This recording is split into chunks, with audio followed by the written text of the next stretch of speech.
যদি আপনারা না পারেন, ব্যর্থতার দায় স্বীকার করে আমাদেরকে দায়িত্ব প্রদান করেন।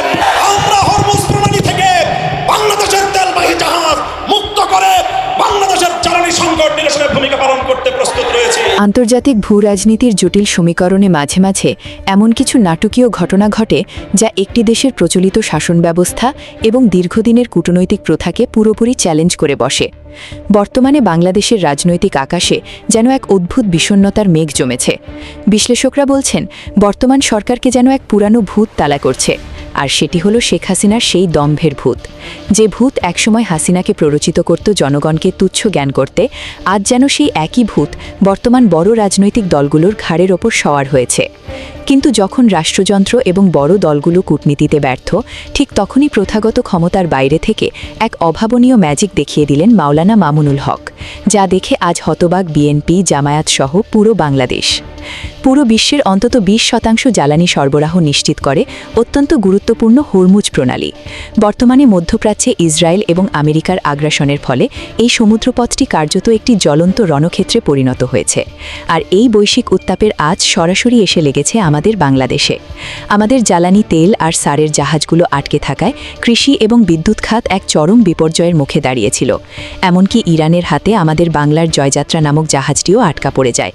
রাষ্ট্রীয় পর্যায়ের বড় বড় দলগুলো যখন এই জাতীয় সংকট সমাধানে কেবল টেলিভিশনে বাগাড়ম্বর করছিল, ঠিক তখনই সাধারণ মানুষ দেখল এক অনন্য সমান্তরাল কূটনীতি বা প্যারালাল ডিপ্লোম্যাসি। 2026 সালের 27 এপ্রিলের সেই ঐতিহাসিক বিকেল ঢাকার মোহাম্মদপুরে বাংলাদেশ খেলাফত মজলিসের আমির মাওলানা মামুনুল হকের কার্যালয়ে হঠাৎ করেই উপস্থিত হন বাংলাদেশে নিযুক্ত ইরানের রাষ্ট্রদূত জালিল রাহিমি জাহানাবাদী। পুরো দেশ অবাক হয়ে দেখল, যেখানে সরকারের বাঘা বাঘা মন্ত্রী আর কূটনীতকরা ইরানের সাথে কোনো দৃশ্যমান সমাধান আনতে পারছিলেন না, সেখানে মাওলানা মামুনুল হকের একটি সৌজন্য সাক্ষাৎ যেন পুরো পরিস্থিতির মোড় ঘুরিয়ে দিল। বৈঠকে মামুনুল হক অত্যন্ত সুকৌশলে বাংলাদেশের জ্বালানি নিরাপত্তার বিষয়টি ইরানি রাষ্ট্রদূতের সামনে তুলে ধরেন। তিনি অত্যন্ত সাহসের সাথে ইরান সরকারকে মনে করিয়ে দেন যে কোনো আন্তর্জাতিক আগ্রাসনের বিরুদ্ধে বাংলাদেশ সবসময় মুসলিম উম্মাহার পাশে আছে। মামুনুল হক অনুরোধ জানান, হরমুজ প্রণালী দিয়ে বাংলাদেশের জাহাজ চলাচলের ক্ষেত্রে যেন ভ্রাতৃপ্রতিম ও মানবিক দৃষ্টিভঙ্গি বজায় রাখা হয়। আর ঠিক সেই মুহূর্তেই ইরানের রাষ্ট্রদূত থেকে এলো অভাবনীয় এক আশ্বাস। তিনি শুধু কথা দেননি, বরং এই বার্তা দ্রুত তেহরানে পৌঁছে দেওয়ার প্রতিশ্রুতি দিয়েছেন। এখন প্রশ্ন উঠছে, সরকার যা পারেনি, মামুনুল হক তা কিভাবে পারলেন?